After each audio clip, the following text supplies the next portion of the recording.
Good morning class.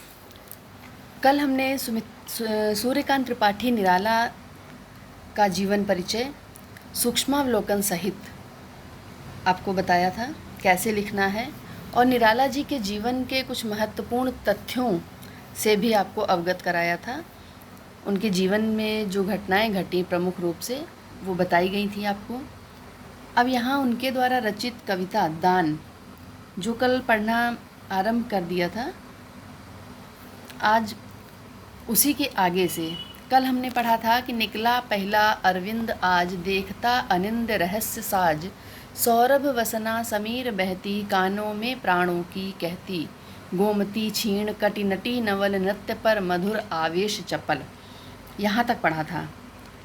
फिर से एक बार सुन लीजिए। पहला अरविंद, पहला अरविंद दो अर्थ हैं। एक तो अरविंद का अर्थ होता है कमल, पहला सरोवर में तालाब में खिला हुआ जो पहला कमल, और दूसरा अरविंद से मतलब यहाँ पर कि जो प्रातः काल का सूर्य निकलने का ज्ञान जो है, एक ये व्यंजनात्मक शब्द शक्ति है यहाँ पर, व्यंजना की अर्थ कमल के रूप में सूर्य के उदय होने का प्रतीक बताया जा रहा है।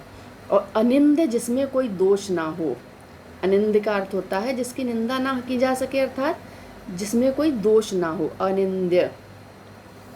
रहस्य साज, रहस्य साज, रहस्यों से सजी हुई। और सौरभ वसना, सुगंध के वस्त्रों को धारण किए। क्षीण का अर्थ है, क्षीण का अर्थ है पतली, दुबली पतली। और कटि का अर्थ है कमर, कमर नदी के लिए कमर क्या होगा, धारा उसकी। नटी नवल, नटी नवल, नवल का अर्थ होता है यौवना, युवती। और नटी जो नृत्य करने वाली, नर्तकी जो खेल तमाशे करते हैं सड़कों पर।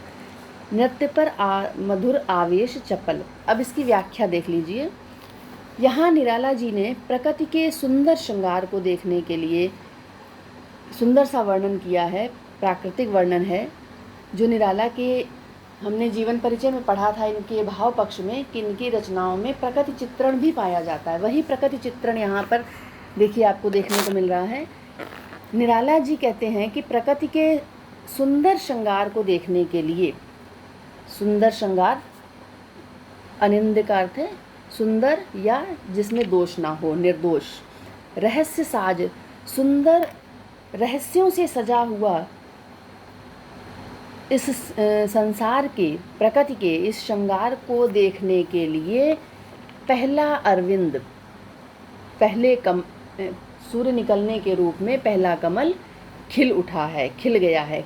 कहने का तात्पर्य ये है कि प्रकृति के रहस्यों को, जो निर्दोष भाव है उसका, प्रकृति के रहस्यों को निर्दोष भाव से व्यक्ति के देखने में, जिसे हम कहते हैं कि इंग्लिश में कि पॉइंट ऑफ व्यू, नज़रिए में दोष या निर्दोष होता है।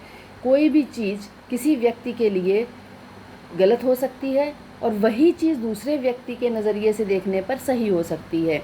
तो यहाँ पर प्रकृति के रहस्यों को निर्दोष भाव से देखने के लिए, मन में उसके प्रति कोई दोष ना रखते हुए देखने के लिए ज्ञान का प्रतीक सूर्य निकल आया है। सूर्य क्या है, ज्ञान का प्रतीक है, और उसके रूप में कमल खिल उठा है। प्रतीक कैसे कैसे समझ में आ रहा है कि सूर्य निकल आया है, सूर्य दिख नहीं रहा लेकिन कमल खिलने लगे हैं, तो इससे आभास हो रहा है कि सूर्योदय हो चुका है। सौरभ वसना समीर बहती, सुगंधित सुगंध रूपी वस्त्र धारण करके हवा धीमी धीमी मंद मंद बह रही है। और जो कानों के पास से, कानों में प्राणों की कहती, जो कानों के पास से गुजरती है, कानों के पास आती है, तो एक गतिशीलता का संदेश देती है। अपनी बात को हमारे कानों तक जब पहुंचाती है हवा, जैसे हवा गतिशील है, हवा चलती रहती है, वैसे हमें भी वो गतिशील होने का संदेश देती है। गोमती क्षीण कटि नटी नवल, नृत्य पर मधुर आवेश चपल। गोमती नदी जो पतली दुबली धारा, जिसकी पतली दुबली धारा किसी नई नवेली पतली कमर वाली नायिका के समान, नटी के समान जान पड़ती है। गोमती नदी को नायिका बताया है, और जो पतली धारा है उसे उस नायिका की पतली कमर के समान बताया है, जिसमें नृत्य पर नाचती हुई, नदी में क्या है, लहरें, नदी में लहरें उठती हैं, जिसमें उठती गिरती हुई लहरों के कारण उसकी धारा उमंग से भरती हुई नाचती हुई प्रतीत होती है। प्रतीत होती है अर्थात यहाँ पर फिर उत्प्रेक्षा अलंकार भी आ जाएगा। तो अलंकार हम यहाँ पर रूपक है, सॉरी उत्प्रेक्षा जनु नहीं लगा, मनु मानो जनु जानु लगा होता तो उत्प्रेक्षा होता। मानवीकरण अलंकार है, नदी को एक नायिका के रूप में, हवा को भी एक मनुष्य के रूप में यहाँ चित्रित किया गया है, इसलिए मानवीकरण अलंकार है, मानव रूप में बताया गया। और रूपक अलंकार है कहाँ पर, सौरभ वसना सुगंध रूपी वस्त्र, यहाँ पर रूपक अलंकार है। और अनुप्रास अलंकार पूरे पद्यांश में है। तो ये पद्यांश हो गया। इसके बाद हम यहाँ पर रस शांत भी है, श्रृंगार भी है, शांत मिश्रित श्रृंगार रस है। PDF में आपको दे दूंगी, उससे आप लिखिएगा, अब वीडियो में केवल आपको समझना है। तो आइए अगला पद्यांश देखते हैं।